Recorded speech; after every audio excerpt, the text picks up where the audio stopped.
When you develop a video game, you have ideas about what is going to be unique and essential to the experience. And we knew that the idea of choices that matter, that would be something important in Mass Effect. We wanted it to be realistic science fiction. Casey was really big on that. He wanted it to be something where you could imagine it, that it could be possible. The vision that we had was that we would tell this story over the course of a trilogy of games. The progress from the player carried through from one title to the next, which is something we hadn't really seen much before.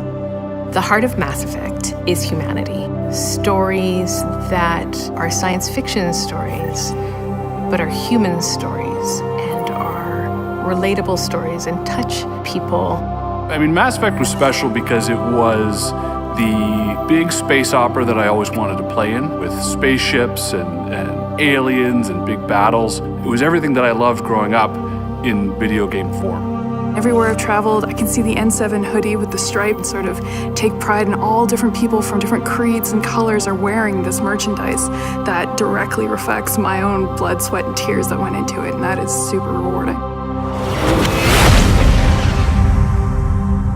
When the original Mass Effect launched on the 360, I don't think anyone was quite prepared for what it would mean for the future of the RPG genre, or just how big the fan base for this game would be. Edmonton's kind of up in the middle of nowhere. We're up in Canada, and it's hard for us to kind of feel that energy. It's not until you go down to some of the conventions or get feedback from people how important this is. The people who cosplay, the people who go to conventions, the people who are really interested in bringing our worlds to life. If it weren't for Mass Effect, my life would be pretty different. It gave me a sense of companionship and friendship and adventure and unity, something I felt like I was lacking from my real life. I really needed that distraction, that exploration, and just that excitement. And these things, we don't think about them when we're making the games, but these stories really become ultimately the reason why we want to make games. It takes you anywhere you want to go. It's kind of amazing. And it was brave and adventurous in some really awesome ways. Different people and relationships coming together for a common cause, even if they all don't get along. Nobody's better than anybody else. Nobody's worse or less deserving than anyone else. And that is a direct reflection into what we hope for humanity. Shepard means everybody gets a chance, and everybody gets represented, and everybody gets to fight and play in the way that they choose. There is no one Commander Shepard. You can't say, oh, Commander Shepard is like this, Commander Shepard is like that. Everybody's Shepard is going to be different. We were always sort of fighting to sort of zero in on what is that sort of box within which, Shepard should exist. Is it 2 Renegade or 2 Paragon? We really wanted to have an iconic character with armor and just an overall look that you would be able to recognize. We knew Shepard was important, and we knew we were in it for the long haul. I mean, I think we did something like 400 helmets for Shepard, probably 50 to 60 armor variations. And there was one that had the N7 type stripe and some kind of an insignia along the side. I actually just put N7 on there, and we didn't really know how important it was going to be, but what it really did was it resonated with the players and took on a life of its own. The way that we shot Shepard and the Normandy was very classic hero. He or she always felt like they were huge and this massive hero.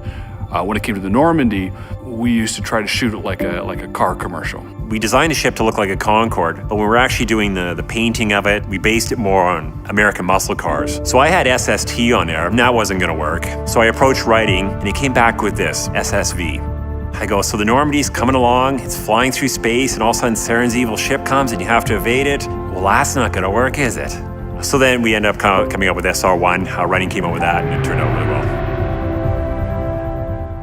I mean, if BioWare has any kind of special juice, I think that characters are our special juice. They carry the story, they let our players immerse themselves in the world. Without the characters, people wouldn't have the attachment that they do with Mass Effect. One of my favorite stories was when we released Mass Effect 3. There was a person who was live streaming, and he got to that moment where Mordin is ascending the tower, and he stopped talking.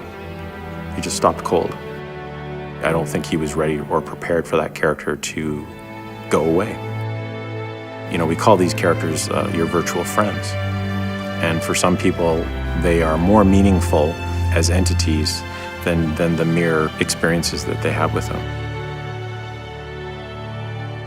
Having a blank slate is one of those things that is both freeing and terrifying. With Mass Effect 1, there were no characters created, there were no species created. We didn't have anything. We had to invent it all. Thane took forever to do because just one line in his description made it very hard to concept. They said in that line, he's a romance option, and that just threw us a curveball.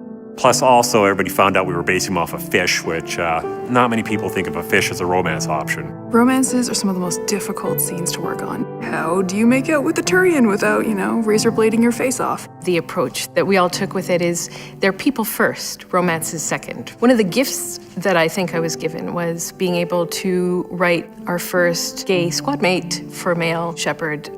I was on a panel, and a guy cosplaying Shepard pulled me aside and said, playing Kaidan was an important part of my journey in coming out to my parents. That is a real gift to a writer, to know that you have contributed to their life in somehow that has made their life better. I can't think of a lot of careers and jobs where you get to meet and connect with fans like that. Mass Effect was something special when it comes to that.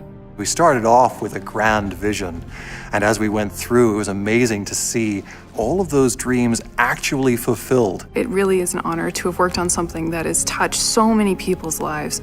The future of Mass Effect, I think, is really bright. People just want to know more about this place, these characters. And I think people keep coming back because it feels like home.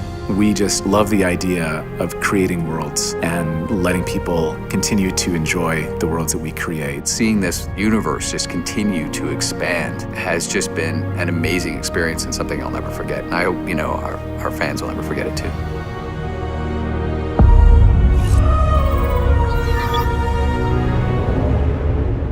One of my favorite memories was having Mark Meer create what the Vorcha were going to sound like. They are essentially space cannon fodder, who take themselves very seriously. We wanted them to sound, kind of liquidy. So Mark just grabbed a water bottle and started speaking with the water in his throat.